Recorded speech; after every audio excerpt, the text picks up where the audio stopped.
Mantan Menteri Pertanian Syahrul Yassin Limpo hari ini akan menjalani sidang pledoi atau pembacaan pembelaan terakhirnya dalam sidang kasus dugaan pemerasan dan gratifikasi di lingkungan Kementerian Pertanian. Syahrul disebut akan membacakan sendiri pembelaan terakhirnya sebelum majelis hakim menjatuhkan vonis. Sebelumnya jaksa menuntut Syahrul Yassin Limpo dengan pidana penjara 12 tahun dan membayar denda sebesar 500 juta rupiah, subsidiar 6 bulan penjara dan uang pengganti senilai 44 miliar rupiah lebih serta 30.000 dolar Amerika. Uang pengganti sesuai dengan nilai uang dan harta yang diterima Limpo dari hasil suap dan gratifikasi selama periode 2020 hingga 2023.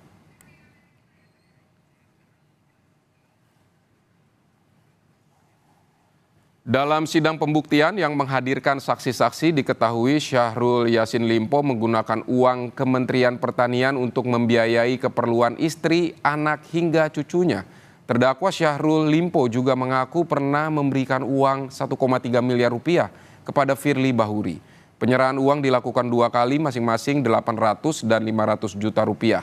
Menurut SYL, ketika itu dia berulang kali dipanggil KPK dan kemudian Firly proaktif mendekatinya.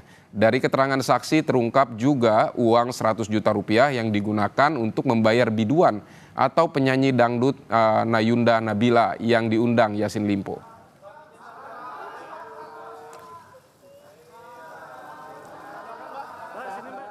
Saudara Renata Panggalo sudah bersiap di Pengadilan Tipikor Jakarta. Selamat siang Renata.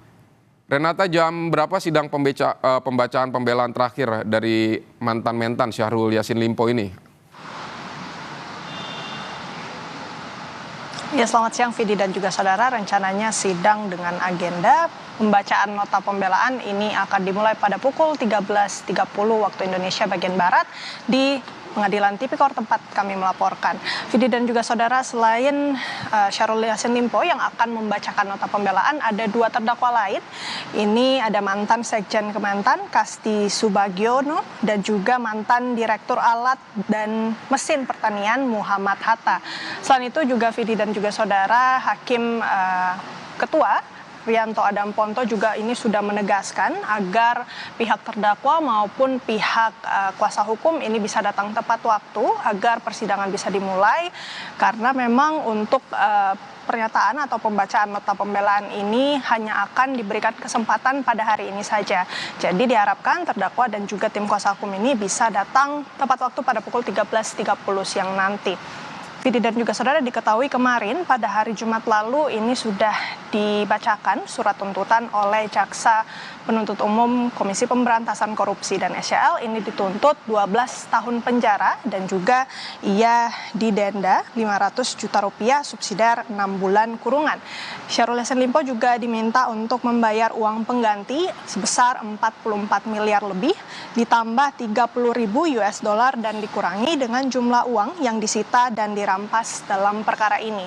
Berdasarkan keterangan dari Jaksa Penuntut Umum, memang Syahrul Yassin Limpo ini dinilai melakukan tindak pidana korupsi berupa pemerasan dan juga gratifikasi ini dengan motif tamak, dan dia juga dinilai sudah menciderai kepercayaan publik karena sudah melakukan tindak pidana korupsi dalam kapasitasnya sebagai menteri. Selain itu, untuk poin yang meringankan ini SYL disebut sudah berusia lanjut. Kalau kita mereview baik itu keterangan saksi di fakta persidangan dan juga surat tuntutan yang sudah dibacakan oleh Jaksa Penuntut Umum, ini memang Syahrul Yassin Limpo diketahui telah meminta anak buahnya untuk mengumpulkan sejumlah uang patungan atau uang sharing yang diperoleh dari pejabat eselon 1 di Kementerian Pertanian.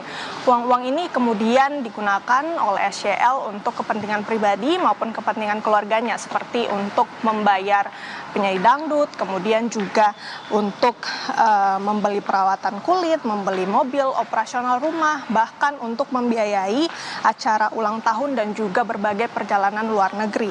Vidi dan juga saudara, selain itu juga SYL diketahui meminta jatah sebesar 20% dari anggaran dari masing-masing sekretariat, kemudian juga direktorat dan badan yang ada di Kementerian Pertanian Republik Indonesia.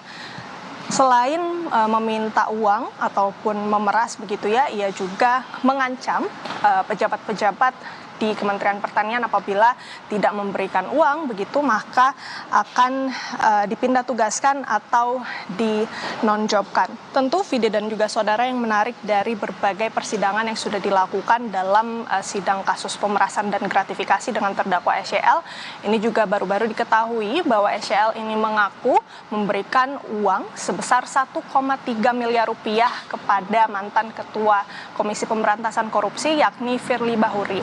Dan alasan SYL untuk memberikan uang tersebut karena Firly Bahuri dinilai sudah proaktif saat ataupun pada masa-masa SYL ini kerap dipanggil ke KPK sehingga uang 1,3 miliar ini disebut sebagai uang persahabatan oleh Syahrul Yassin Limpo. Selain itu Vidi dan juga saudara kita ketahui usai menjalani sidang tuntutan atau setelah Jaksa Penuntut Umum KPK sudah membacakan tuntutannya pada akhir persidangan atau seusai persidangan, ini SYL kemudian menemui awak media dan sudah menyampaikan sejumlah pernyataan atau tanggapannya, bahkan bisa disebutkan pembelaannya dari tuntutan-tuntutan yang sudah dibacakan oleh Jaksa Penuntut Umum. SYL ini mengklaim bahwa jaksa tidak mempertimbangkan pekerjaan atau tugas-tugas yang sudah dijalankan oleh SYL karena ia mengklaim bahwa dirinya sudah bekerja baik begitu ya, karena sudah melewati krisis pangan dan juga pandemi COVID-19. Selain itu juga SYL mengklaim bahwa perjalanan luar negerinya ini bukan perjalanan untuk kepentingan pribadi melainkan untuk perjalanan dinas luar negeri. Jadi nanti kita masih akan mendengarkan apa saja nantinya nota pembelaan yang akan disampaikan dari SYL maupun dua terdakwa lainnya yang merupakan mantan anak buah dari SYL pada pukul 13.30 nanti. Vidi. Baik, tampaknya nanti SYL akan menyinggung soal prestasinya di Kementerian Pertanian saat membacakan pembelaan atas tuntutan jaksa nanti. Terima kasih Renata Panggalo atas laporan dari Pengadilan Tipikor Jakarta.